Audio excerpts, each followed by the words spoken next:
Hello बच्चों, स्वागत है आप सभी का आपके अपने यूट्यूब चैनल मैथमेटिक्स एनालिसिस में। तो जैसा कि आप सभी लोग डेली देख रहे हैं, हिंदी को हम लोग स्टेप बाय स्टेप कंप्लीट करते चले जा रहे हैं। हम लोग ने रस छंद अलंकार कंप्लीट किया, 5 नंबर की पूछी जाने वाली कहानी लाटी बहादुर और पंचलाइट को भी कंप्लीट कर लिया है। अब हम लोग संस्कृत पोर्शन पे एंट्री मार चुके हैं और बच्चों ने कहा था कि संस्कृत पढ़ाना स्टार्ट कर दीजिए। कुछ बच्चों की गुंजाइश है और कह सकते हैं ख्वाहिश है, गुंजाइश नहीं ख्वाहिश है कि सर गद्य साहित्य और पद्य साहित्य का इतिहास भी पढ़ाइए। बेटा जैसे ही संस्कृत पोर्शन कंप्लीट होगा वैसा ही हमारे हम लोग करेंगे गद्य और पद्य। ठीक है, पहले सिलेबस कंप्लीट करेंगे, उसके बाद हम लोग मॉडल पेपर डिस्कस करेंगे, ढेर सारे मतलब बहुत सारे मॉडल पेपर, और उसके बाद हम लोग पेपर की प्रैक्टिस करेंगे और बहुत सारे इंपॉर्टेंट क्वेश्चन की सीरीज लेके आएंगे। ठीक है, तो आइए चलते हैं आज हम लोगों का सबसे इंपॉर्टेंट और सबसे खतरनाक चैप्टर, और थोड़ा सा डिफिकल्ट है इसकी, लेकिन आपको हम पढ़ाएंगे, एक एक लाइन की हिंदी समझाएंगे, आपको समझ में आएगा।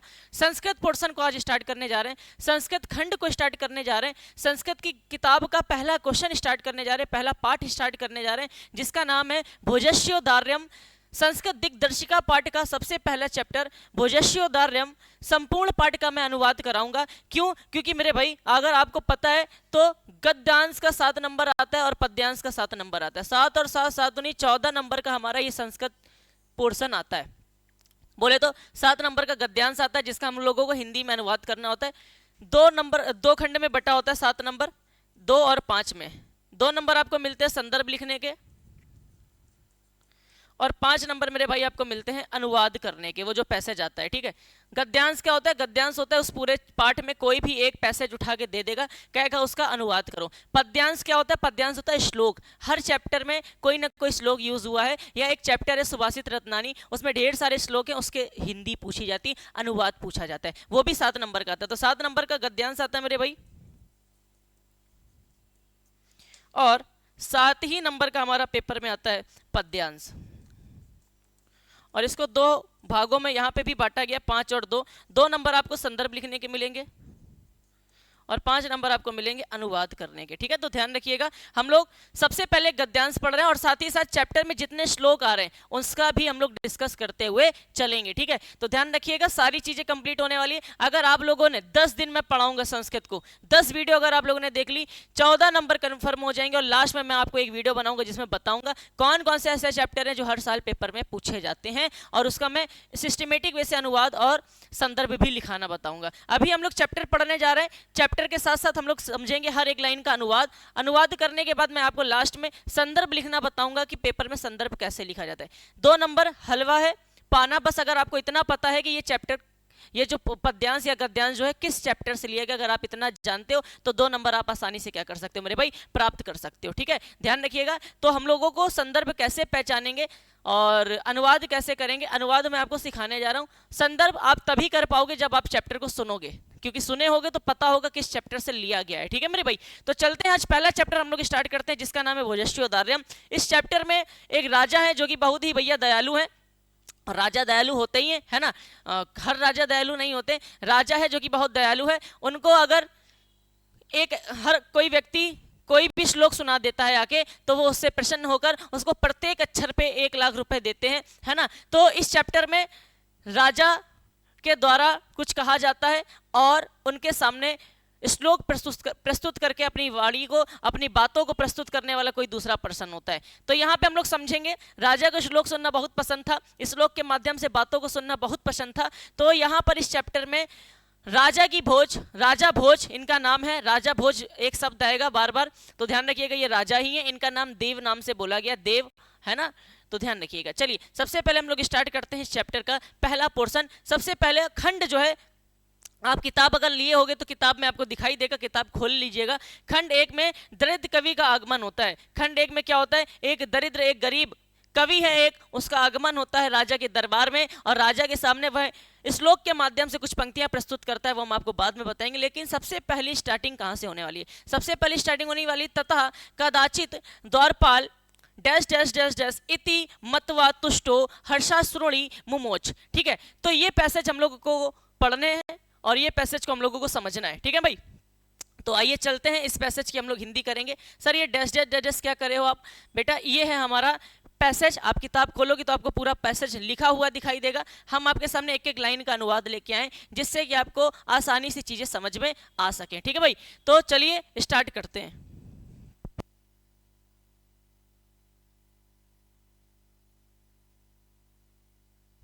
चलिए बेटा, तो अब हम लोग स्टार्ट करते हैं इसका अनुवाद। तो पहला संकेत, पहला पैसेज स्टार्ट होने वाला है। तथा कचित द्वारपाल, यहां से स्टार्ट होके कहां तक जाएगा?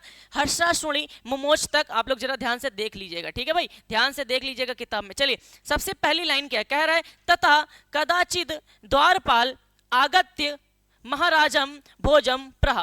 प्रहा का मतलब होता है कहना, प्रहा का मतलब होता है कहा या कहना। ध्यान रखिएगा, कुछ वर्ड्स की मैं हिंदी लिख रहा हूं, उसको लिखते रहिएगा। प्रहा का मतलब होता है कहना या कहा। आगत्य का मतलब आकर, आगत्य का मतलब आकर। अब सुनो, ये है क्या? इस लाइन को हिंदी कैसे बनाएंगे अगर पेपर में पूछ लिया जाएगा? तथा, तथा का मतलब होता है उसके बाद या तब। तथा का मतलब होता है तब या उसके बाद, ध्यान रखिएगा। कदाचित का मतलब होता है कभी, कदाचित का मतलब होता है कभी, मतलब तथा उसके बाद कभी, कदाचित का मतलब कभी। द्वारपाल ने, द्वारपाल राजा के दरबार में रहता था, द्वारपाल ने आगत्य का मतलब आकर, महाराजम का मतलब महाराज, भोजम का मतलब भोज, जो राजा थे उनका नाम था महाराज भोज, उनको महाराज भोज के नाम से पुकारा जाता था। प्रहा का मतलब कहा। सिंपल है, आपको टेंशन नहीं लेनी, एक एक लाइन की हिंदी समझाऊंगा क्या कह रहा है। तथा का मतलब होता है उसके बाद, कदाचित का मतलब होता है कोई या कभी। द्वारपाल, द्वारपाल ने आगत्य का मतलब आकर, महाराजम भोज, महाराज भोज से, प्रहा का मतलब कहा, महाराज भोज से कहा। क्या कहा? नेक्स्ट लाइन में देखिए, सबसे पहले क्या याद रखना है? प्रहा का मतलब होता है कहना, आगत्य का मतलब होता है आकर, कदाचित का मतलब होता है कभी, और तथा का मतलब होता है तब या उसके बाद। तो उसके बाद, कदाचित का मतलब कभी, द्वारपाल ने आकर, आगत्य का मतलब आकर, महाराजम का महाराज, भोजम का मतलब भोज, प्रहा का मतलब कहा, महाराज भोज से कहा।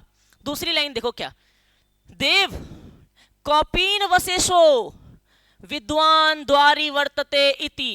क्या कहा? दूसरी लाइन क्या कह रही है? देव, उनको देव से मतलब महाराज भोज जो है उनको प्यार से लोग देव कहते थे। हे देव, हे राजन, हे देव, कौपीन वशेषो, अगर इसको हम तोड़ेंगे तो ये हो जाएगा कौपीन प्लस अवशेषो, कौपीन प्लस अवशेषो। देव कौपीन वशेषो विद्वान द्वारी, अर्थात आपके द्वार पर, वर्तते खड़ा है, आया हुआ है, इति, है ना। तो क्या कह रहा है?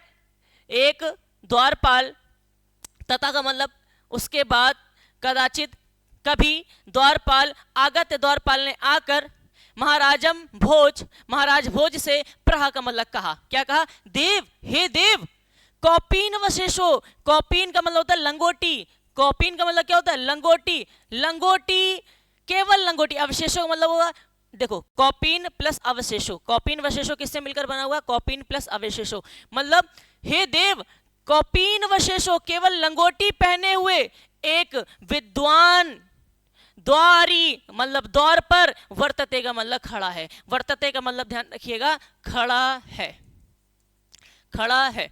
सिंपल है। सबसे पहले तथा, तथा देखो पहले वाले पैसेज की पहली लाइन क्या है? तथा, तथा का मतलब उसके बाद, कदाचित का मतलब कभी, द्वारपाल, द्वारपाल ने, आगत्य का मतलब आकर, द्वारपाल ने आकर, एक एक लाइन को समझना। द्वारपाल ने आकर, महाराजम का मतलब महाराज भोज से कहा, प्रहा का मतलब कहा। क्या कहा? देव, हे देव, कौपीन वशेषो, केवल कौपीन पहने हुए, केवल अवशेषो, केवल कौपीन अर्थात लंगोटी पहने हुए, विद्वान एक विद्वान, द्वारी का मतलब द्वार पर, वर्तते का मतलब खड़ा है, ध्यान रखिएगा। उसके बाद नेक्स्ट लाइन क्या है?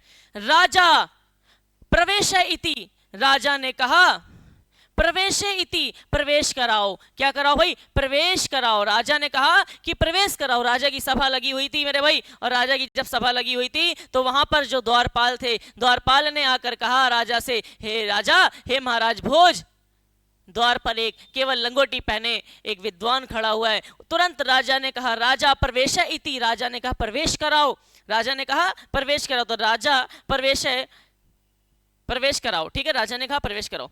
अब देखो नेक्स्ट पोर्शन, तथा, तथा का मतलब अभी हमने आपको बताया था तब या उसके बाद। देखो यहाँ लिखा है तब, ठीक है, इसलिए मैंने कहा तब भी लिखते हैं, उसके बाद भी लिखते हैं, ध्यान रखिएगा, ठीक है।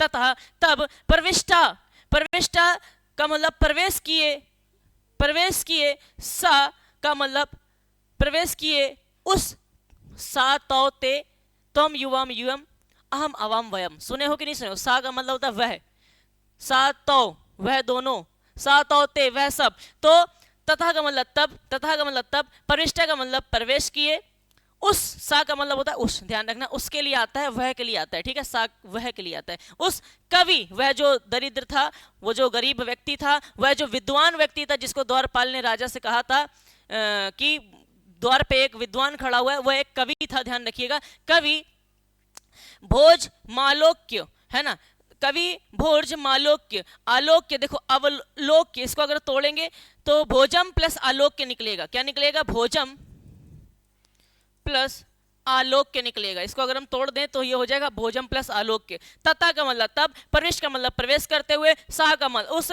कवि का मतलब कवि, उस कवि ने भोज मालोक्य, भोज को देखकर, आलोक्य का मतलब देखना, आलोक्य का मतलब देखना, कहते हैं ना अवलोकन करना, देखना, आलोक का मतलब देखना, राजा को देखकर, उस भोज को देखकर, भोज किसका नाम था? महाराजा भोज का नाम था, जिसको लोग देव कहते थे। उस देव को देखकर, आलोक का मतलब देखकर, कहा, क्या कहा आगे चल के देखिएगा जरा एक बार फिर से यहाँ पे समझिए। देव कौपीन वशेषो, लंगोटी पहने हुए, केवल लंगोटी पहने हुए विद्वान, एक विद्वान, द्वारी का मतलब द्वार पर, वर्तते का मतलब खड़ा हुआ है। राजा ने तुरंत कहा प्रवेश इति, प्रवेश कराओ। जैसे ही वह प्रवेश करता है विद्वान, तो क्या होता है? तथा का मतलब तब, प्रविष्ट, प्रवेश करते हुए, सह का मतलब उस या वह कवि, कवि ने भोज मालोक्य, भोज मतलब वह जो महाराजा भोज था, उसको आलोक्य कर कर, अर्थात उसको देखकर, महाराजा भोज को देखकर क्या कहा कि अद्य में दारिद्र्य नाशो भविष्यति इति मतवा, है ना। इति का मतलब होता है यह, इति का मतलब होता है यह, मतवा का मतलब मानकर, इति का मतलब होता है यह मानकर कहा, क्या कहा कि अद्य का मतलब आज, अद्य का मतलब होता है आज, ध्यान रखना, अद्य का मतलब होता है आज, में का मतलब मेरी, आज मेरी, दरिद्र्यानाशो, दरिद्र्या नाशो मतलब दरिद्रता का नाश हो जाएगा, आज मेरी दरिद्रता का नाश हो जाएगा। सर आपको ये कैसे पता चला हो जाएगा? देखो यहाँ लिखा होता भविष्यति, ये लिखा हुआ है भविष्यति, ये एक शब्द है भविष्यत काल का, है ना, भविष्यत काल का। पठति पठता पठन्ति पठसी पठत पठत पठामि पठावा पठामा, भविष्यति भविष्यता भविष्यन्ति भविष्यसि भविष्यत भविष्यत भविष्यामि भविष्यामा भविष्यामा, है ना। तो भविष्यति का मतलब होता है हो जाएगा, फ्यूचर के लिए आता है। सबसे पहले क्या करना है? सबसे पहले उस दरिद्र ने एंट्री मारी, कैसे किया? तथा का मतलब तब, प्रविष्टा का मतलब प्रवेश करते हुए, सह का मतलब वह, कवि का मतलब कवि ने, भोज मालो के भोज को देखकर, अर्थात महाराजा भोज को देखकर यह माना, इति मतवा यह माना कि अद्य का मतलब आज, में का मतलब मेरी, दरिद्र्या नाशो, दरिद्र या नाशो मतलब दरिद्र का नाश हो जाएगा, भविष्यति का मतलब हो जाएगा। क्यों? क्योंकि राजा के सामने वह खड़ा हुआ और पता है कि राजा को अगर हम खुश करके दिखा देंगे तो राजा हमें कुछ ना कुछ मुद्राएं जरूर देंगे। और राजा बहुत अच्छे थे, उस दरबार के जो राजा थे उनको खाली श्लोक सुनाना था अपनी वाणी से, और वह भैया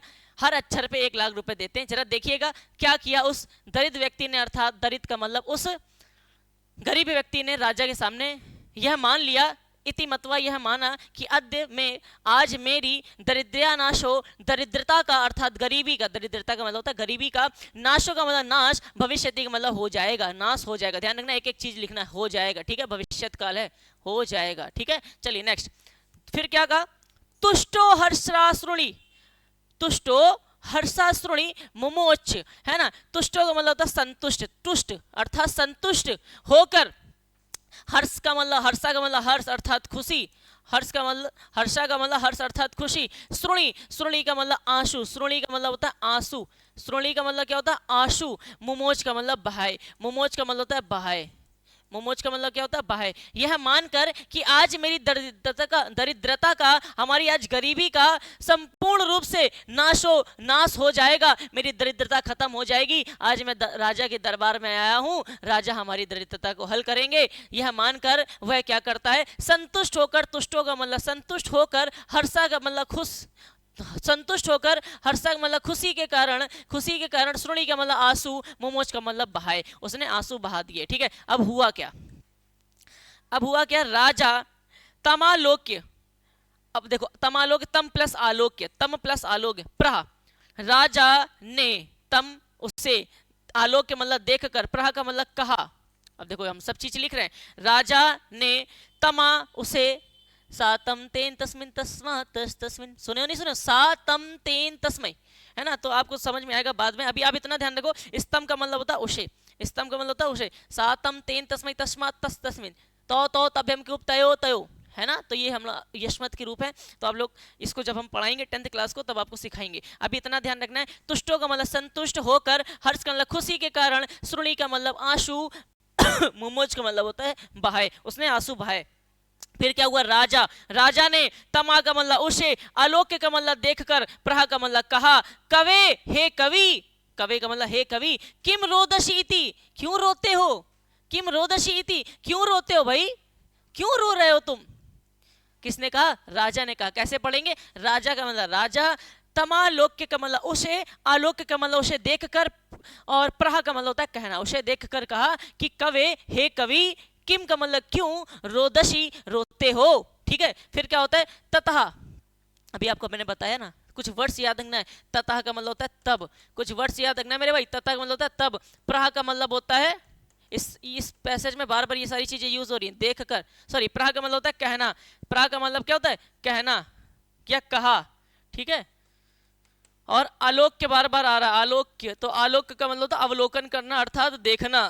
तो ये कुछ वर्ड्स ध्यान रखो, बार बार आ रहे हैं। ठीक है, क्या कि तथा का मतलब तब, कवि रहा, कवि ने रहा, देखो रहा प्रहा से बना हुआ है, रहा प्रहा का मतलब कहा, है ना। कवि ने कहा, तथा का मतलब तब कवि ने कहा, क्या राजन हे राजन, अर्थात हे राजा, आकर्ण मर्द ग्रह स्थितम, मेरे घर की जो स्थिति है, आकर्ण का मतलब होता है सुननीय, सुनिए, आकर्ण का मतलब होता है सुनना, आकर्ण का मतलब होता है मेरे भाई सुनना, ध्यान से सुनो, आकर्ण का मतलब होता है सुनना। ठीक है, आकर्ण का मतलब होता है सुनना।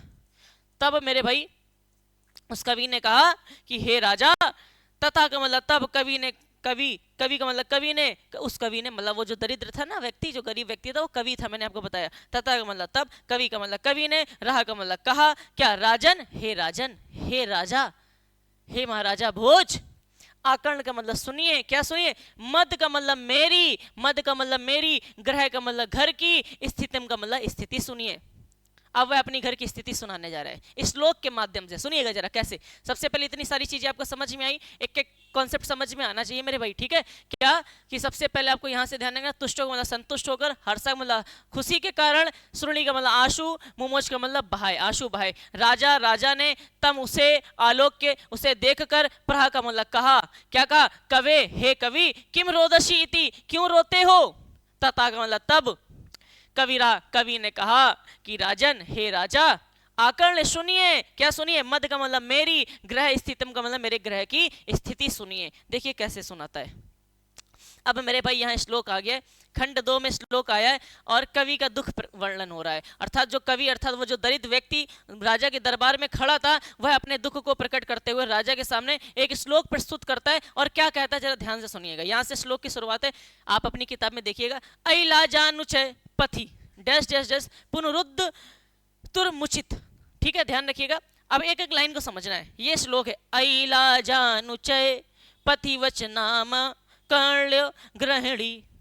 थोड़ा सा छंद को छंद के तरीके से पढ़ा जाता है। ये छंद है, ऐलाजानुचय पथि वचन मा कर्ण ग्रहणी। एक ये श्लोक है। ठीक है, क्या स्टार्टिंग कह रहा है, कह रहा है ऐ लाजानुचय पथि वचन मा कर्ण ग्रहणी। अब 3 लाइन और है, क्या कि शिशो कर्णयतनात् सुपिहितवति दीन वदन मई छीड़ो पाए यदकृत दुश्रुबहुले। फिर तदंतासले तो मशी पुनरुद्ध तुरमुचिता, है ना। तो ये 4 लाइन का श्लोक कहता है ऐलाजानुचय पथि वचन मा कर्ण ग्रहणी शिशु कर्णोयतनात् सुपिहितवति दीन वदन मई छीड़ो पाए यदकृत दृशाश्रु बहुले तदंतासले तोमसि पुनरुद्ध तुरमुचिता, है ना। तो ये 4 लाइनों की माध्यम से वह कवि, अर्थात वह जो दरिद्र है, राजा के सामने अपनी बात को, अपने दुख को प्रस्तुत करते हुए कहता है, अपने घर की स्थिति को प्रस्तुत करते हुए कहता है, क्या सुनिएगा। ऐ लाजानुचय, उच्चय मतलब ऊंची आवाज में, उच्चय। देखो ये लाजानुचय, तो ऐ का मतलब अरे, ऐ का मतलब होता है अरे, ध्यान रखिएगा। ऐ का मतलब देखो लिखा हुआ है अरे। लाजानु का मतलब क्या होता है, लाजानुचय पथि, एक पथिक जो है वह रास्ते रास्ते पर क्या करता है, ऊंचे स्वर में, ऊंचे स्वर में लाजानु, लावा, लावा कहा जाता है, लाजा को कहा जाता है लावा, लाजा को लावा कहा जाता है, खीर के नाम से भी जाना जाता है, चावल के नाम से भी जाना जाता है, और इसको हम लोग लैया कहते हैं अपने भाषा में। क्या कहते हैं भाई, लैया कहते हैं। जो लावा खाते हो ना आप लोग दिवाली में, लैया, वो लावा है जिसकी बेलपूड़ी बनती है। वो एक क्या होता है कि ऐ लाजान ऊंचे पथि वचन माकर्ण ग्रहणी, मार्ग में कहे गए इस वचन को मेरी गृहिणी का मतलब पत्नी ने, गृहिणी का मतलब पत्नी, पत्नी ने सुनकर, सुनकर कैसे, सब आप कैसे पता करोगे, देखो गृहिणी का मतलब होता है पत्नी, देखो वचन माकर्ण, तो वचन, माँ का मतलब मेरी, देखो माँ प्लस आकर्ण, इसको कैसे लिखेंगे, वचन प्लस माँ, ऐसे देखो वचन प्लस माँ प्लस आकर्ण, तो वचन किसने, मेरी गृहिणी ने अर्थात मेरी पत्नी ने, वचन आकर्ण का मतलब सुनकर, वचन सुनकर, पत्नी ने उन वचनों को सुनकर, कौन से वचनों को सुनकर, जो पथिक के द्वारा, अर्थात जो मार्ग में एक पथिक के द्वारा लाजान ऊंचे लैया बेचने वाला, हर मोहल्ले में आप लोगों ने देखा होगा, गाँव में देखे होंगे, बर्फ बेचने आता था, बर्फ का गोला तो चिल्लाता था, है ना, बर्फ ले लो, बर्फ ले लो, तो बच्चों के कानों में आवाज जाती थी और बच्चे अपने माता पिता से जिद करते थे, मम्मी हमें बर्फ चाहिए, बर्फ चाहिए, बर्फ का गोला चाहिए। तो माता पिता के पास पैसे अगर होते थे तो बच्चों को दे देते थे खाने के लिए, लेकिन ये जो दरिद्र है इसके पास इतने पैसे भी नहीं है कि अपने बच्चों को, इसकी पत्नी अपने बच्चों को उस लैया बेचने वाले से लैया दिला सके। इस वजह से आगे होता क्या है, जरा ध्यान से सुनिएगा, वह क्या करती है, अपने बच्चों के कानों को क्या कर देती है, बंद कर देती है जोर से, कि ये जो लैया बेचने वाला पथिक है उसके द्वारा बोले गए ये जो वचन है, पत्नी इनको सुनकर अपने बच्चों को कानों को बंद कर देती है। क्यों? क्योंकि मेरे बच्चे इन वचनों को ना सुन पाए, क्योंकि अगर सुन लिया, इन बातों को अगर सुन लिया मेरे बच्चों ने, तो मेरे बच्चे जिद करने लगेंगे, और हमारी दरिद्रता इतनी ज्यादा है, हमारी गरीबी इतनी ज्यादा है कि हम अपने प्यारे प्यारे बच्चों को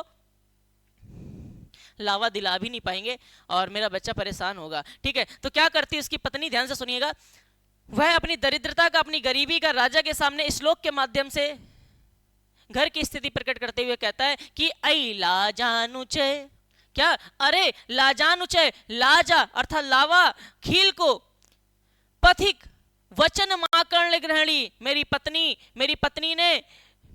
पत्नी ने आकर्ण का मतलब वचन, किसके वचन, पथिक के वचन सुनकर, कैसे वचन, ऊंची आवाज में, ऊंचे स्वर में पथिक के वचन सुनकर, कैसे वचन सुनकर, लावा ले लो, लावा, इस तरीके से, मतलब लैया बेचने वाला के वचन सुनकर मेरी पत्नी ने क्या किया भाई, क्या किया, जरा आगे देखो क्या किया,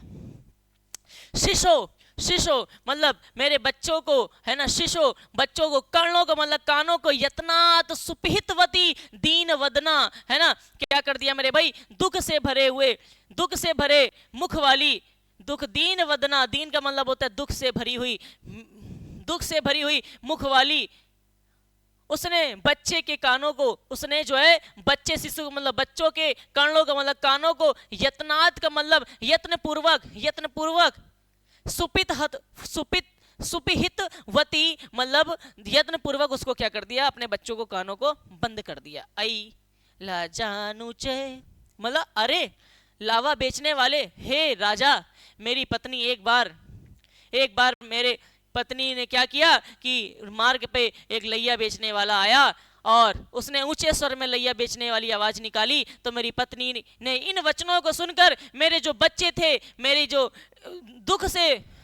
दुख भरे मुख से मेरी जो पत्नी थी, उसने अपने बच्चों के कर्णों को मतलब कानों को, यत्नात का मतलब यत्न पूर्वक, सुपिहितवती का मतलब यत्न पूर्वक उन कानों को क्या कर दिया, जोर से बंद कर दिया, जिससे कि मेरे बच्चों के कानों तक ये आवाज नहीं जानी चाहिए। क्योंकि अगर ये आवाज पहुंच गई तो बच्चे क्या करेंगे भाई, जिद करेंगे, और हमारे पास इतने पैसे नहीं है, हमारे पास पैसे ही नहीं है कि मैं अपने बच्चों की जिद को पूरी कर सकूं। अर्थात वह राजा के सामने अपनी दरिद्रता का प्रमाण दे रहा है और अपनी गरीबी का प्रमाण दे रहा है, और राजा को इमोशनली ब्लैकमेल कर रहा है, जिससे कि राजा खुश होकर उसको क्या करे भाई, पैसे दे। तो अपना 2 लाइनों में मैंने आपको समझाया। सबसे पहले क्या कहा, ऐ लाजानुचे, एक पथिक ऊंची आवाज में, ऊंचे वचनों से लैया बेचता है, लावा बेचने आता है रास्ते पर, और मेरी पत्नी उन वचनों को सुनकर अपने दुख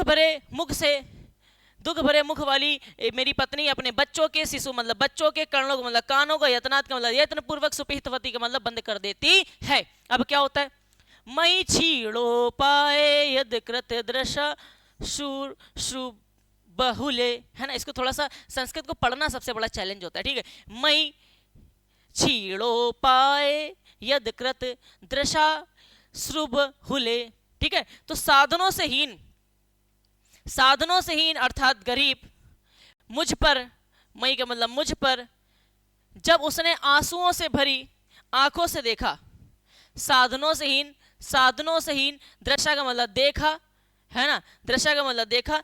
साधनों से हीन जिसके पास कोई साधन नहीं अर्थात वह गरीब होता है। साधनों से हीन छीड़ो पाए, है ना, मुझ पर जब उसने अश्रु, देखो अश्रु लिखा हुआ है, दृशा प्लस अश्रु बहुले, है ना, बहुले मतलब इस प्रकार उसने मुझे आंसुओं से भरी आंखों से देखा, आंसुओं से भरी बहुले आंखों से देखा, ठीक है। साधनों से हीन मई छीड़ो पाए, साधनों से हीन छीण उपाय, साधनों से हीन अर्थात गरीब मुझ पर क्या करता है, जब उसने दृशा मेरी दशा को देखकर, अश्रु का मतलब रोते हुए, बहुले का मतलब आंखों से भरी आंसुओं से भरी आंखों से देखा। तब हुआ क्या, तदंता, तब उस दृष्टि के कारण, जब मेरी पत्नी ने, बता रहा है क्या, वह कवि बता रहा है राजा को, जब मेरी पत्नी ने आंसुओं से भरी उस दृष्टि से मेरी तरफ मुझे देखा कि मैं कितना साधनहीन हूं अर्थात मैं कितना गरीब हूं, इस दरिद्रता को अपने दिमाग में बसाकर अपने आंखों में आंसू लिए है। उसका बच्चा लावे की जिद ना कर, इस वजह से वो अपने बच्चों के कानों को बंद कर देती है और अपने बच्चों की उस जिद को पूरा नहीं कर पाती क्योंकि वह साधन से हीन अर्थात वह बहुत गरीब है। और यह सोचकर, यह मानकर कवि की ओर वो उसकी पत्नी देखती है, आंखों में आंसू भरे हुए और आंसू से भरी आंखों से देखती है। और तब क्या होता है, तदंत तब शल्य तमसी पुनरुद्ध तुर्मुचिता, है ना। तब क्या होता है कि आंतरिक कांटे, आंतरिक शल्य का मतलब कांटे, आंतरिक जो कांटे हैं वो आंतरिक कांटों को आप ही निकालने के में समर्थ हैं। देखो समर्थ है, देखो यहाँ का लिखोगे पुनरुद्ध तुर्मुचिता, है ना, अर्थात ये जो आंतरिक कांटे हैं ना, इसको मतलब आंतरिक कांटों मतलब ये जो परेशानियां हैं इसको आप ही दूर कर सकते हैं। और राजा से ये बातें वो कहता है, क्या कहता है कि एक बार मार्ग पे लावा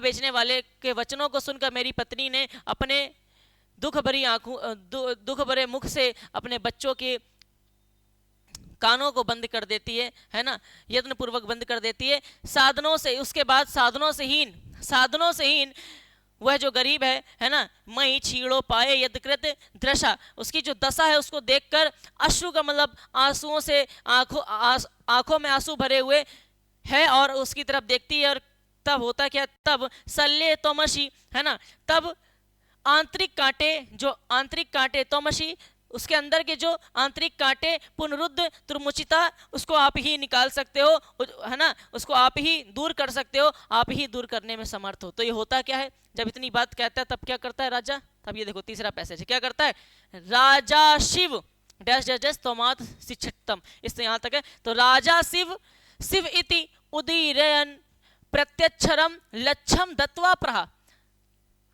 राजा शिव, राजा कहता है शाबाश, उत्साह, वाह भाई वाह, शिव लिखा है ना, शिव का मतलब होता है सुंदर, शिव का मतलब क्या होता है, सुंदर, शिव का मतलब क्या होता है, सुंदर। राजा ने सुंदर कहते हुए, उदीरियन का मतलब होता है कहते हुए, है ना, इति का मतलब, है ना, इति का मतलब ऐसा। तो राजा ने सुंदर कहते हुए, ऐसा कहते हुए प्रत्यक्षरम कहा, क्या कहा, कहते हुए क्या कहा भाई, प्रत्यक्षरम, प्रत्येक अक्षर पर, प्रत्यक्षरम का मतलब प्रत्येक अक्षर पर, लक्षम का मतलब लाख, दत्वा का मतलब देने के लिए कहा, प्रहा का मतलब कहना, प्रहा का मतलब कहना। क्या भैया फिर से सुनो, राजा ने सुंदर ऐसा कहते हुए कहा, क्या कहा भाई, प्रत्यक्षरम, प्रत्येक अक्षर पर, लक्षम का मतलब लाख रुपए दत्वा देने के लिए कहा। मतलब इतने सारे अक्षर उसने अपने श्लोक में बोले थे और राजा के सामने श्लोक के माध्यम से उसने अपनी बातों को प्रस्तुत किया। वह उसके बातों को लेकर थोड़ा सा इमोशनल हो गया और राजा ने शाबाश या सुंदर ऐसा कहते हुए, ऐसा इति मतलब ऐसा कहते हुए, है ना, उदीरन प्रस्तुत करते हुए, प्रत्यक्षरम प्रत्येक अक्षर पर 1-1 लाख, लक्षम का मतलब 1-1 लाख मुद्राएं, दत्वा का मतलब देने के लिए बोला। देकर बोला, क्या बोला? देकर क्या बोला कि त्वरितम, तुरंत, गच्छ का मतलब जाओ, गेहम का मतलब अपने घर जाओ। त्वरितम का मतलब तुरंत, गच्छ का मतलब जाओ, गेहम का मतलब होता है तुरंत जाओ, तुरंत अपने घर जाओ। तो त्वद, देखो ग्रह लिखा हुआ है, गृहिणी, तुम्हारी जो गृहिणी अर्थात तुम्हारी जो पत्नी है, खिन्ना का मतलब बहुत दुखी है, वर्तते का मतलब दुखी है ना। तो खिन्ना का मतलब होता है दुख, खिन्ना का मतलब होता है दुख, खिन्ना का मतलब होता है दुख। ये देखो त्वद गृहिणी, ये ग्रह लिखा हुआ है इस तरीके से, त्वद गृहिणी, ठीक है। तो त्वरितम का मतलब तुरंत, गच्छ का मतलब जाने, घर जाने के लिए कहा। तो गृहिणी तुम्हारी, कहा, क्या कहा कि तुरंत घर जाओ, त्वरितम तुरंत, गच्छ का मतलब जाओ, गेहम का मतलब घर जाओ। तो गृहिणी तुम्हारी जो गृहिणी अर्थात तुम्हारी जो पत्नी, खिन्ना वर्तते बहुत दुखी है ना। और वो खुश हो जाता, भाई उसको 1 लाख रुपए मिल जाते। अन्येदु, अन्य प्लस एदु, अन्य प्लस एदु, अन्य का मतलब अगले, एदु का मतलब है ना अद्य का मतलब बोलते हैं ना आज, तो एदु का मतलब होता है अगले दिन, है ना। अन्येदु का मतलब होता है अगले दिन। भोजा का मतलब राजा भोज, श्री महेश्वरम, श्री महेश, नमितु, नमितु का मतलब नमन करना, नमन करने के लिए, प्रणाम करने के लिए। शिवालयम गच्छत, शिवालयम गच्छत अर्थात शिवालय गए, अर्थात शिव जी के मंदिर की ओर गए। क्या हुआ? पहली कहानी वहां पे समाप्त होती है। अब यहाँ पे दूसरा व्यक्ति मिलने वाला है, ठीक है, ध्यान से समझना। अन्यधु, अगले दिन। भोजा का मतलब, वो भोज किसके लिए आया? राजा भोज के लिए आया है, जिनको देव नाम से पुकारा जाता है, राजा भोज। श्री महेश्वरम अर्थात श्री महेश अर्थात भगवान महेश। नमितुम का मतलब नमन करने के लिए, उनको प्रणाम करने के लिए। शिवालयम गच्छत, है ना, शिवालय, अगच्छत का मतलब गए, है ना, शिवालय गए अर्थात शिव जी के मंदिर गए। तदा का मतलब तब, तब क्या होता है? कोपी, किसी, कोपी का मतलब किसी। ब्राह्मणा अर्थात ब्राह्मण ने, राजा नाम, राजा से, इसका मतलब होता है से, ठीक है, राजा से। शिवन्नी, शिव सनिध्यो, है ना, शिव के सानिध्य, शिव के सानिध्य अर्थात जो भगवान शिव थे उनके सानिध्य अर्थात उनके निकट आकर, प्रहा का मतलब कहा, हे देव, हे देव अर्थात हे राजा, हे राजन। क्या कहा? सुनो फिर से। अन्यधु, अगले दिन। भोजा का मतलब राजा भोज। श्री महेश्वरम, भगवान महेश। नमितुम का मतलब नमन करने के लिए। शिवालय अर्थात शिवालयम। अगच्छत अर्थात शिवालय गए, अगच्छत मतलब गए, ठीक है। तदा का मतलब तब। कोपी का मतलब किसी। ब्राह्मणा का मतलब ब्राह्मण ने। राजा नाम, राजा से। शिवन, शिव सानिध्य, शिव सानिध्य, देखो इसको पढ़ेंगे सानिध्य और शिव। शिव सानिध्य का मतलब शिव के सानिध्य से, शिव के सानिध्य अर्थात शिव के निकट आकर। प्रहा का मतलब कहा, देव, हे देव, देखो यहाँ लिखा है सामने कहा, है ना, शिव के सामने। सानिध्य का मतलब सानिध्य में सामने आकर कहा। क्या कहा? जरा ध्यान से समझना। अब श्लोक शुरुआत होता है, अब फिर से श्लोक की शुरुआत होती है। क्या? अर्धम दान, अर्धव दानव वैरिणा, वैरिणा का मतलब होता है विष्णु, वैरिणा का मतलब होता है विष्णु, वैरिणा का मतलब होता है विष्णु। गिरि जया अर्धम, देखो ये लिखा हुआ है गिरिजया अर्धम, यहाँ पे भी अर्धम का सेंस है। अर्धम का मतलब होता है आधा, अर्धम का मतलब होता है आधा, अर्धम का मतलब होता है आधा। दानव का मतलब दानव, विष्णु का मतलब विष्णु। गिरिजा का मतलब होता है पार्वती, गिरिजा का मतलब होता है पार्वती, है ना। और अर्धम, गिरिजाय पे अर्धम मतलब पार्वती, ठीक है। शिव हरतम, है ना, शिवस्य हतम, शिवस्य हरतम मतलब शिव का जो आधा हिस्सा है। शिव हरतम, शिव का जो आधा हिस्सा है, शिव का जो आधा हिस्सा है, अर्ध का मतलब आधा हिस्सा है, वो क्या होता है? कुछ दानवों के शत्रु जो हैं, अर्थात ब्रैकेट में विष्णु, ठीक है। दानव, वैरिणा का मतलब शत्रु, जिसको विष्णु कहा गया है। दानव के जो शत्रु हैं कौन है भाई? विष्णु जी। दानवों के दुश्मन कौन है? विष्णु जी हैं। दानव के जो दुश्मन है वो विष्णु जी हैं। तो क्या कहता है, क्या होता है? फिर से सुनो कि अन्य अगले दिन। भोजा का मतलब राजा भोज। श्री महेश्वरम, श्री महेश्वर। नमितु मतलब महेश्वर जी को अर्थात शिव जी को नमन करने के लिए शिवालय की ओर गए। फिर होता है क्या? तदा का मतलब तब। कोपी का मतलब किसी। ब्राह्मणा का मतलब ब्राह्मण ने। राजा नाम का मतलब राजा से, राजा से क्या कहता है भाई? शिव सानिध्य, शिव के सामने आकर। प्रहा का मतलब कहा, हे देव, क्या कहता है? हे देव। अर्धम दानव वैरिणा, दानव के वैरिणा का मतलब दुष्ट, दानव का मतलब होता है, अच्छा दानव वैरिणा, दानवों के शत्रु, वैरिण कहते हैं ना, वैरिणा शत्रु। शिव जी को, शिव जी का जो आधा हिस्सा है, शिव जी का जो आधा हिस्सा है वह दानव वैरिणा अर्थात दानव के जो दुश्मन है अर्थात विष्णु जी, और आधा हिस्सा जो है अर्ध्यम, यहाँ पे भी अर्ध्यम का सेंस निकल आएगा। जरा इसको मैं रफ कर दूं, फिर से आपको मैं एक एक बात को समझा देता हूँ, क्योंकि ये श्लोक को समझना बहुत जरूरी है। पेपर में पद्यांश के रूप में श्लोक पूछा गया था 7 नंबर में, ठीक है। फिर से सुनो, 2025 का ही है। क्या क्या कहा राजा से, क्या कहा, शिवस्य हृतम, शिव जी का जो आधा हिस्सा है, अर्धम का मतलब आधा हिस्सा, जो दानव वैरिणा, दानव का दुश्मन, दानव के जो दुश्मन हैं अर्थात विष्णु जी ले गए हैं, और गिरिजा प्रदम, और आधा हिस्सा जो है गिरिजा अर्थात पार्वती जी ले गई हैं।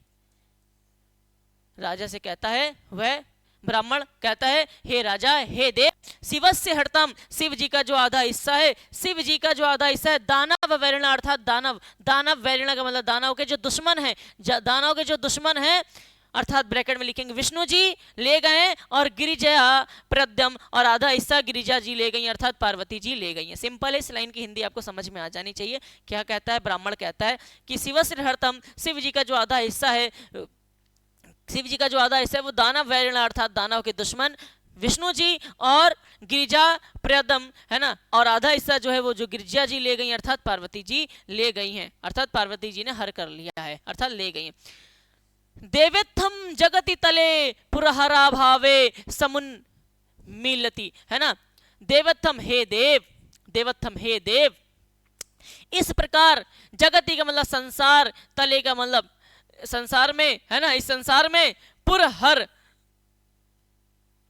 पुरहर भावे समुन्न मिलती, है ना, अर्थात अनुपस्थिति प्रकट होती है। हे देव, इस प्रकार से संसार में, संसार के तल में अर्थात जगति तल अर्थात संसार, ये जगति तल का मतलब पूरा संसार में पुरहर जो आया, ये जो हरा आया है ना, ये शिव जी के लिए आया है। ये जो हरा आया है मेरे भाई, ये शिव जी के लिए आया, हरि कहा जाता था उनको, ध्यान रखिएगा। तो देवत्थम हे देव, जगति तले, इस संसार में पुरहरा भावे, है ना, पुरहरा भावे अर्थात शिव जी का जो भाव है अर्थात शिव जी को जो उपस्थिति है वो हमको आधी प्रतीत होती है, अर्थात उनकी अनुपस्थिति प्रकट होती है ना। इस प्रकार इस संसार में क्या लिखेंगे, देवत्थम हे देव, जगति तले, इस संसार में, जगत का मतलब संसार, तले का मतलब इस संसार में, है ना, पुरहरा भावे, हमें प्रतीत होता है, हमारे भाव आता है, भावे का हमारे अंदर एक भाव आता है, हरि का मतलब शिव जी की अनुपस्थिति का, समुन्न मिलिति का मतलब अनुपस्थिति, समुन्न मिलिति का मतलब उनकी अनुपस्थिति का भाव प्रकट होता है। अर्थात ऐसा लगता है कि जब से उनको विष्णु जी अर्थात दानवों के जो दुश्मन है विष्णु जी और पार्वती गिरिजा जी, उनको जब से हर ले गई, तब से इस संसार को हरने वाला शिव, इस संसार की रक्षा करने वाला शिव की अनुपस्थिति प्रकट होती है। ठीक है, फिर क्या कहते हैं,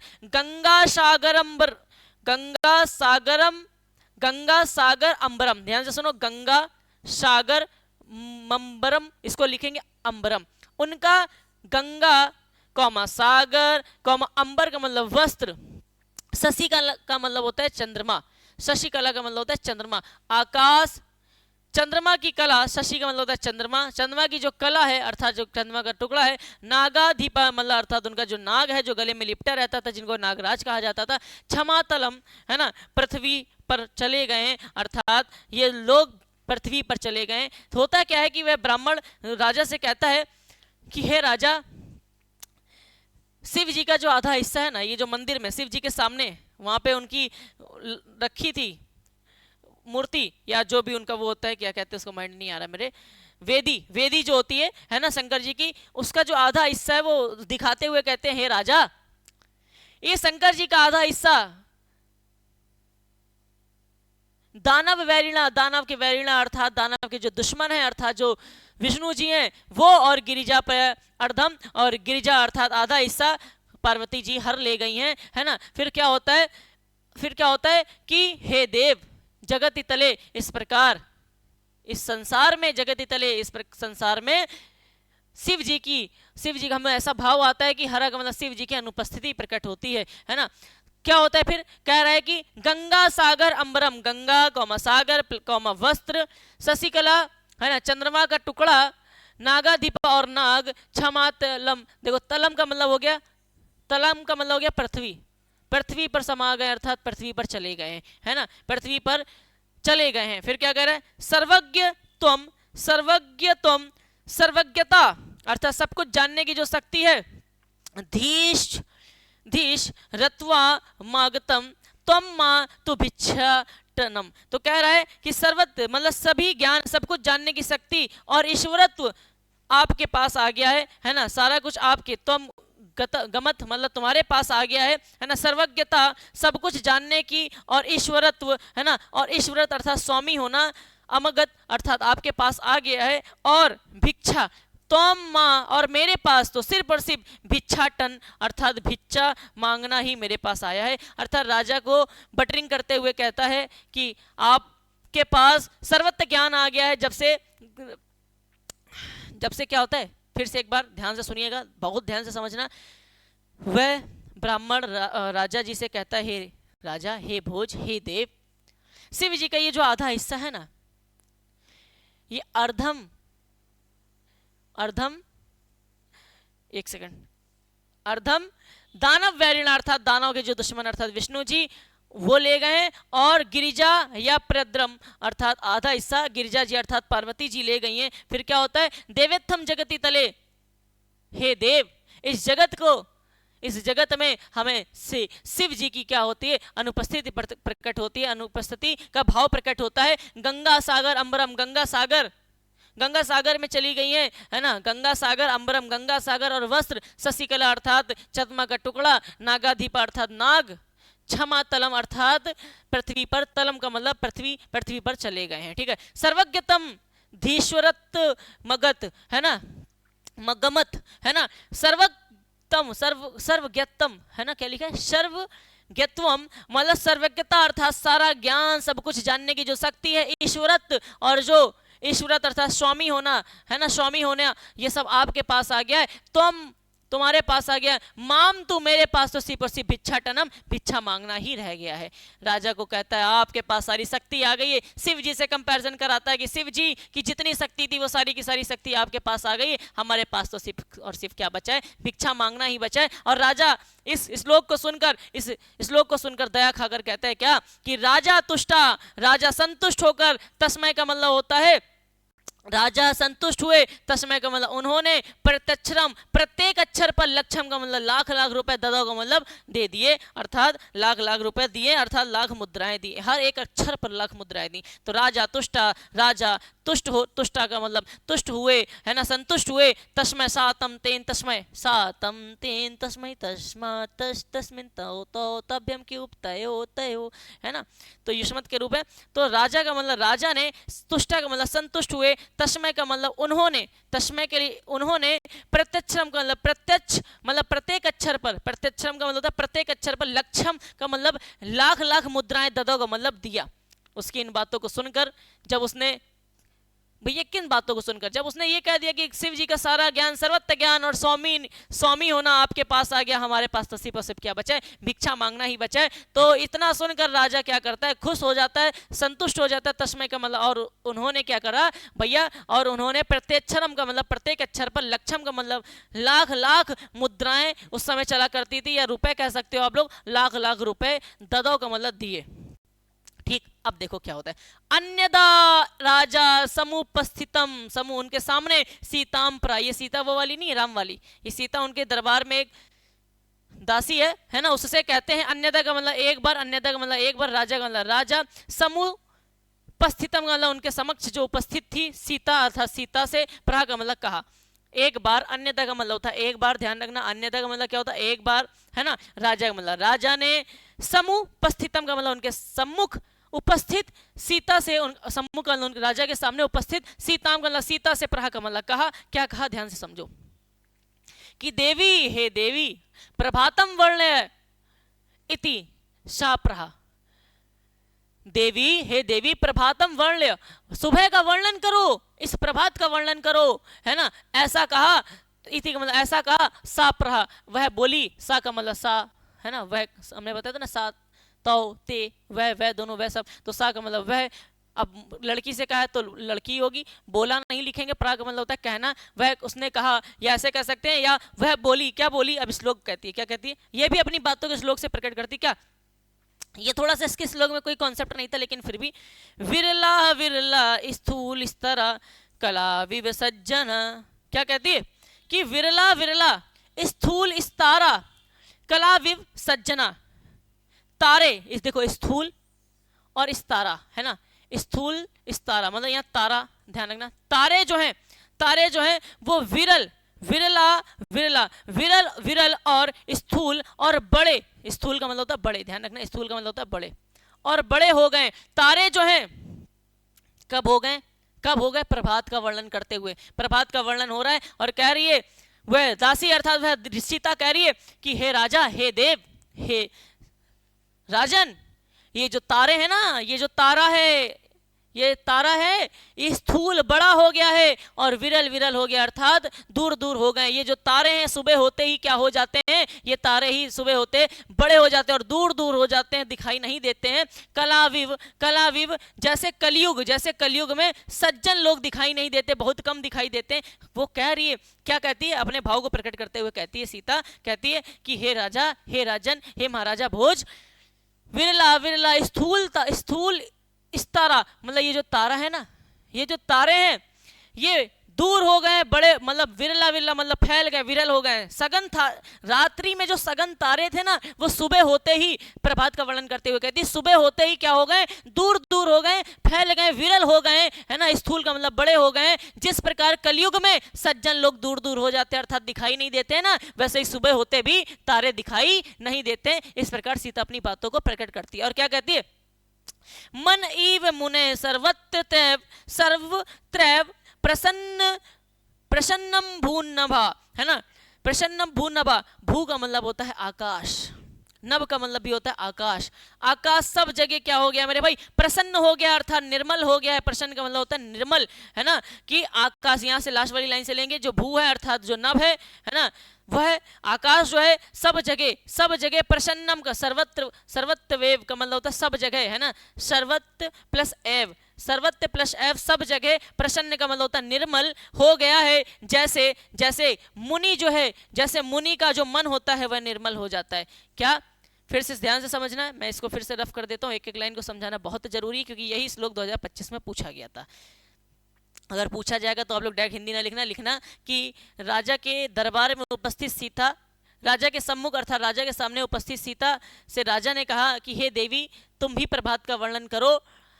वह ये सुनकर बोलती है कि वह बोली, फिर क्या बोली? वह क्या बोली? विरला विरला स्थूल तारा, ये जो तारे हैं ये सुबह होते ही, रात्रि में तो ये बहुत बड़े बड़े दिखाई देते, पास पास दिखाई देते, सुबह होते ही ये दूर दूर हो जाते हैं। विरल का मतलब दूर दूर हो जाते हैं और बड़े हो जाते हैं। जिस प्रकार कलाविव का मतलब जिस प्रकार कलयुग में सज्जन लोग अर्थात अच्छे लोग दूर दूर हो जाते हैं, दिखाई बहुत कम दिखाई देते हैं इस कलयुग में सज्जन लोग।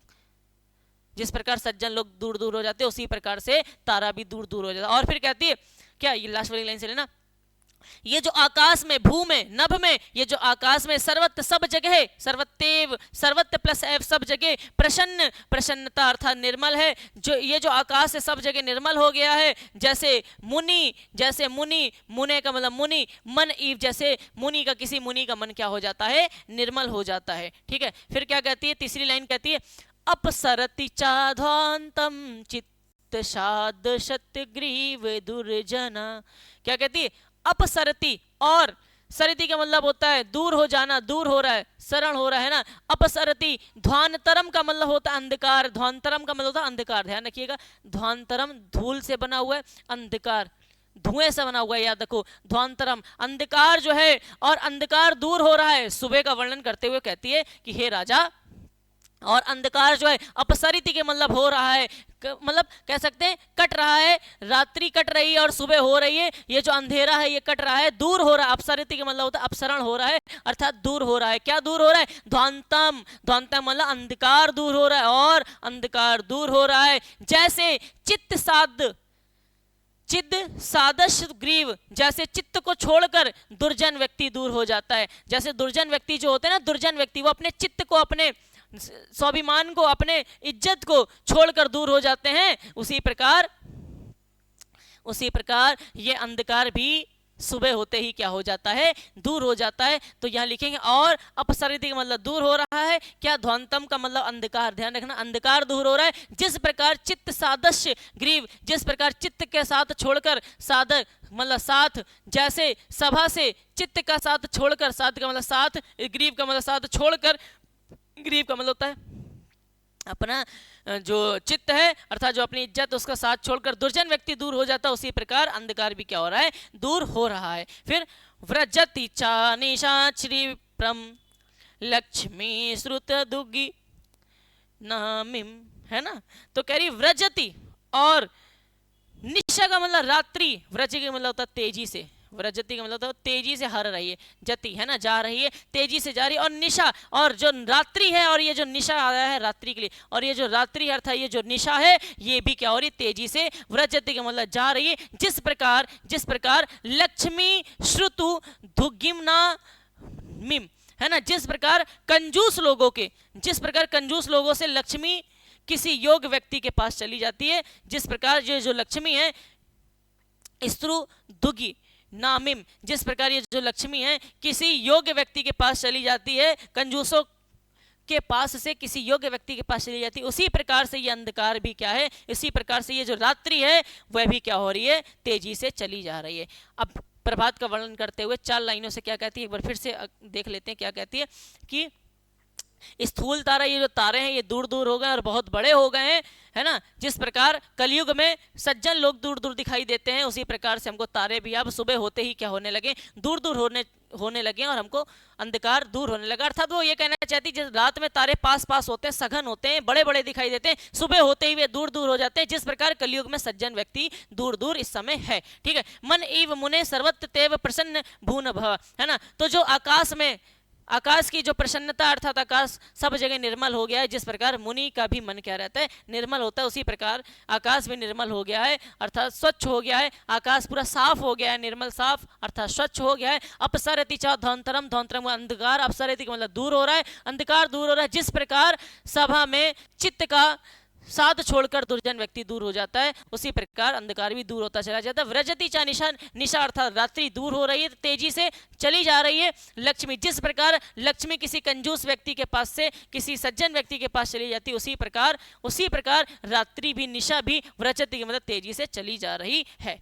अब क्या होता है, इतना सुनकर राजा ने तस्मय उसे लक्षम लाख लाख दत्वा देने के लिए कालिदासम प्रहा, अर्थात कालिदास वहां पे एक थे उनके सभा में ही, उनसे कहा, कालिदास से कहा, कालिदास से प्रहा का मतलब कहा, क्या कहा कि लक्षम लाख लाख मुद्राएं दत्वा देने के लिए कहा राजा ने तस्मय का मतलब उससे, राजा तस्मय, राजा ने उससे, है ना, राजा ने तस्मय अर्थात राजा ने उससे, किससे, कालिदासम प्रहा, कालिदास से कहा कि लक्षम दत्वा 1-1 लाख रुपए दो, हर अक्षर पे इसको लाख लाख रुपए दो। राजा इतना खुश हो जाता था कि राजा के सामने अगर श्लोक के माध्यम से कोई बात प्रस्तुत कर दो तो राजा हर प्रत्येक अक्षर पर लाख लाख रुपए देने लगता था। कुछ बच्चे कमेंट बॉक्स में पूछेंगे भैया ये राजा रहता कहाँ था, मुझे भी बता दो, मैं भी श्लोक प्रकट करके वहां पे उनसे 1-1 लाख रुपए लूंगा प्रत्येक अक्षर पे। तो अब ऐसा नहीं है, तो काल्पनिक कहानी एक तरीके से बस सिखाने के लिए आप लोगों को होती है। चलो अब क्या होता है, कालिदास से कहा क्या कि प्रत्येक अक्षर पे उनको लाख लाख रुपए दो अर्थात लाख मुद्राएं दो। ठीक है, अब क्या होता है, संस्कृत फिर से आइए, सखे तोमपि प्रभातम वर्ण इति, हे सखे, सखे का मतलब मित्र। अब वहीं पे एक मित्र भी मौजूद है उनके दरबार में। सबसे पहले दरिद्र आता है, उसके बाद एक ब्राह्मण आता है जो कि शिव जी को हर ले गई हैं, उनके जो है विष्णु जी के दुश्मन, है ना, अर्थात दानव लोग जिस प्रकार आधा हिस्सा शिव जी का हर ले गए और आधा हिस्सा पार्वती जी हर ले गई, उनको जो है इस पाताल पे, इस दुनिया में, इस संसार में उनको उनकी अनुपस्थिति प्रतीत होती है। यह था। और तीसरा ये था कि राजा 4 खंड है इस पाठ में। पहला दरिद्र अपनी बातों के श्लोक से कहता है, श्लोक 4 है, और दूसरे में ब्राह्मण व्यक्ति अपनी बातों को प्रस्तुत करता है, एक बार ध्यान से देखोगे तो समझ में आ जाएगा। तीसरे में सीता, उनके दरबार में एक सीता नाम की दासी है, वह अपनी बातों को प्रकट करती है, ठीक है, संस्कृत के श्लोक से। अब चौथा, वहीं पे एक मौजूद व्यक्ति उनका मित्र है, उनसे भी राजा कहते हैं कि हे सखे, हे मित्र, तुम भी प्रभात का मतलब वर्णन का मतलब वर्णन करो, तुम भी प्रभात का वर्णन करो। सखे हे मित्र तुम भी प्रभात का वर्णन करो। अब वो भी वर्णन करने जा रहा है। ये चौथा श्लोक है, लास्ट श्लोक है, ध्यान से समझना। तथा का मतलब तब कालिदासा, कालिदास बोले, उनके कालिदास बोले, क्या बोले, वही जो मित्र था उनका नाम कालिदास था, उनसे बोले, राजा से बोले क्या, अब देखो प्रभात का ये भी वर्णन करने जा रहे, क्या कहते हैं, अभूत प्राची पिडंगा रस पति रिवाव प्राप्य कलडंग कम, है ना, पूरब दिशा से, अभूत का मतलब होता है पूरब दिशा, अभूत पूरब दिशा, प्राची पीली हो गई है, पिंगा का मतलब पीली हो गई है, अर्थात पूरब दिशा जो है वो पीली हो गई है।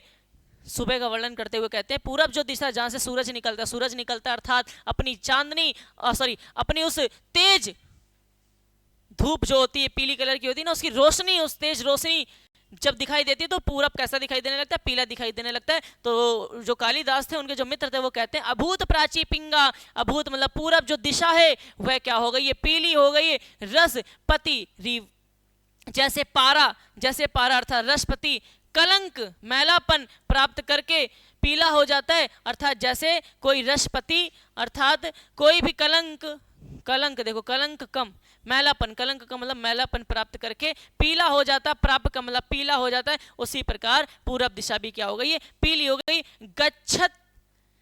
गच्छाय स्रचंदो बुद्धजन इव ग्राम्य सदसी, है ना, और चंद्रमा जो है देखो चंद्रो लिखा हुआ है, अगर इसको आप तोड़ोगे गच्छाय श्रांद्रो, है ना, लिखा है ना, लिखा है तो चंद्रो इसको, और चंद्रमा की जो कांतिहीन, और चंद्रमा जो है कांतिहीन हो गया, अर्थात उसकी जो मौजूदगी थी वो धीरे धीरे संपन्न हो गई है। जैसे बुद्धजन का मतलब होता है विद्वान, ध्यान रखिएगा, बुद्धजन का मतलब होता है विद्वान, जिस प्रकार विद्वान व्यक्ति, बुद्धजन का मतलब होता है विद्वान व्यक्ति, मूर्खों की सभा, एक सेकंड के लिए जरा रुक जाइएगा, ये थोड़ा सा ऊपर कर देते जिससे कि आपको दिखाई देने लगे। देखो सबसे पहले हम लोग इस लाइन को अच्छे से समझ लेते हैं रफ करके। सबसे पहले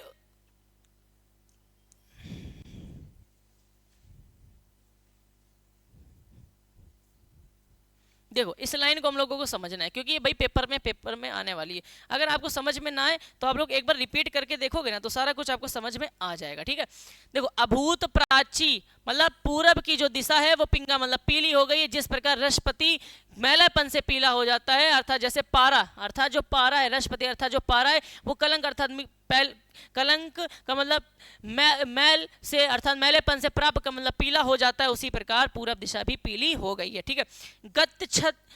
गतच्छाय चंदो मतलब और चंद्रमा जो है कांतिहीन हो गया, गच्छत हो गया अर्थात कांतिहीन हो गया, उसका जो कह सकते हैं उसकी जो चंद्रमा की जो रोशनी है वो धीरे धीरे समाप्त हो गई है। बुद्धजन जिस प्रकार बुद्धजन अर्थात विद्वान, जिस प्रकार विद्वान व्यक्ति जिस प्रकार विद्वान व्यक्ति की ग्राम्य सदस्य अर्थात मूर्खों की सभा से, सदस्य का मतलब सदस्य, ग्राम्य सदस्य अर्थात ग्राम सदस्य को लिखा गया है क्या, मूर्खों की सभा से वह कांतिहीन हो जाता है ना। कोई विद्वान व्यक्ति जो होता है वो मूर्खों की सभा में नहीं बैठता है। पहली बात तो क्या होता है, जैसे कि कोई सभा है और वहाँ कोई विद्वान व्यक्ति तो वो धीरे से क्या हो जाता है, निकल जाता है साइड से ही, क्योंकि उसको वहां पे रह के अपनी बेइज्जती नहीं कर रहा है। तो जिस प्रकार कांतिहीन अर्थात मतलब साइड से निकल जाना अर्थात धीरे धीरे चले जाना, है ना, जिस प्रकार विद्वान व्यक्ति मूर्खों की सभा से, है ना, ग्राम में सदस्य मतलब सदस्य मतलब सभा से,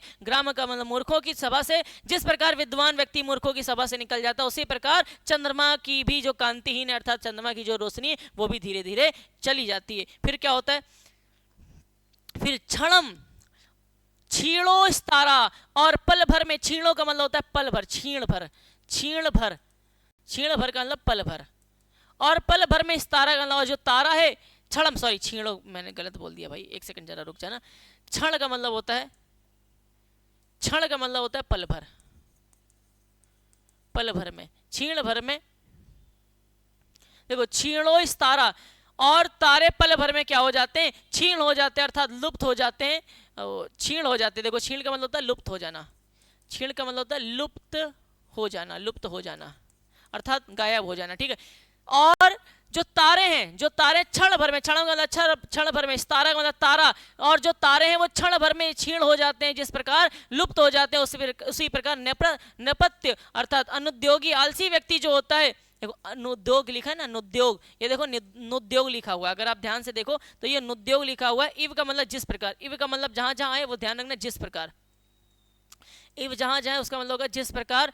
अनुद्योग अर्थात अनुद्योग, अनुद्योगी का मतलब होता है आलसी व्यक्ति, जिस प्रकार निरप का मतलब होता है राजा, नष्ट हो जाते हैं, आलसी जैसे अनुद्योगी राजा नष्ट हो जाते हैं, अर्थात जिस प्रकार अनुद्योगी अर्थात जो आलसी राजा होते हैं वो ज्यादा देर तक नहीं टिके रहते हैं, जिस प्रकार आलसी राजा नष्ट हो जाते हैं उसी प्रकार तारा भी क्षण भर में क्या हो जाता है, लुप्त हो जाता है सुबह होते ही। और लास्ट लाइन कहता है न दीपा राजंते द्रविण रहिता नामी विगुणा, है ना, और दीपक नहीं, और जो दीपक है ना वो चमकता नहीं है, और दीपक चमक नहीं रहे, द्रविण रहिता, जैसे द्रविण का मतलब धन से रहित, द्रविण का मतलब होता है, देखो रहित लिखा है, द्रविण का मतलब धन से रहित, नामिव गुणा, है ना, लोगों के गुण नहीं चमकते, जैसे धन से रहित अर्थात जिसके पास धन नहीं है, अर्थात जिसके पास धन नहीं है, जो धन से रहित रहित उसके जो गुण हैं वो चमकते नहीं है, उसी प्रकार से मेरे भाई दीपक की भी चमक नहीं दिखाई देती है, कब, सुबह नहीं दिखाई देती। तो सुबह का वर्णन करना, तो सुबह का वर्णन करते हुए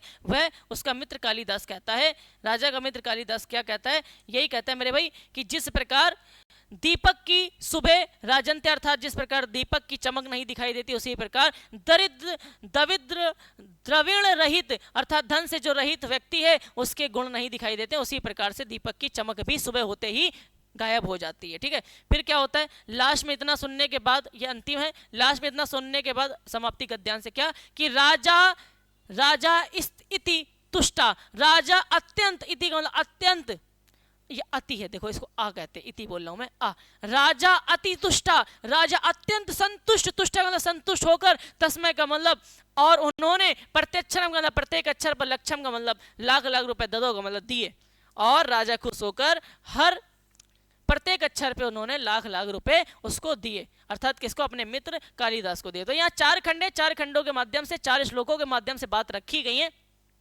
समझाने की पूरी कोशिश की, आपको समझ में भी आया होगा मेरे भाई। अगर समझ में नहीं आया तो चीज़ों को एक बार फिर से देखने पड़ेगा, एक बार एक एक लाइन को समझना पड़ेगा फिर से, ठीक है भाई। तो आपको, मुझे उम्मीद है सारी चीज़ें क्लियर हो चुकी होंगी। भुजस्य उदाहरण जो कि हमारे चैप्टर में पहला चैप्टर है संस्कृत खंड का, हमारे पेपर में पूछा जाता है, जो कि 7 नंबर का पेपर में आता है भाई। कितने नंबर का पेपर में आता है, 7 नंबर का आता है, 2 खंड में डिवाइड होता है, 2 और 5, ठीक है, 2, तो 2 नंबर मिलते हैं आपको संदर्भ लिखने के, और 5 नंबर मिलते हैं अनुवाद लिखने। तो कोई खंड आ जाएगा आपके सामने, मान लो पूरा नहीं आएगा, कोई थोड़ा सा पोर्शन आ जाएगा, उसका आपको अनुवाद करना होगा। मैंने आपको सिखा दिया कैसे किया जाता है। देखो संदर्भ हम आपको लिखना बता दे रहे, पेपर में लिखने के लिए आता है। तो सबसे पहले हम लोग लिखते हैं प्रस्तुत, अगर कोई गद्यांश आया तो लिखेंगे प्रस्तुत गद्यांश, और कोई श्लोक आया तो लिखेंगे पद्यांश, इसी की जगह लिख देंगे पद्यांश। कब लिखेंगे पद्यांश, कब लिखेंगे, जब कोई श्लोक आया होगा, ठीक है, और सारी चीजें सेम रहती है। प्रस्तुत गद्यांश हमारी पाठ्य पुस्तक, प्रस्तुत गद्यांश हमारी पाठ्य पुस्तक, एक नाम है संस्कृत खंड के, संस्कृत या हिंदी के संस्कृत दिग्दर्शिका पुस्तक से, देखो हिंदी के पाठ्य पुस्तक, हिंदी के संस्कृत एक पुस्तक का नाम है, ठीक है, संस्कृत जो खंड है उसमें एक पुस्तक चलती है, उसका नाम है संस्कृत दिग्दर्शिका, संस्कृत दिग्दर्शिका पुस्तक, हमारी पाठ्य पुस्तक हिंदी के संस्कृत दिग्दर्शिका के, संस्कृत दिग्दर्शिका के, अब इसको ब्लैक पेन से लिखेंगे, भोजस्यो दार्यम नामक पाठ से अवतरित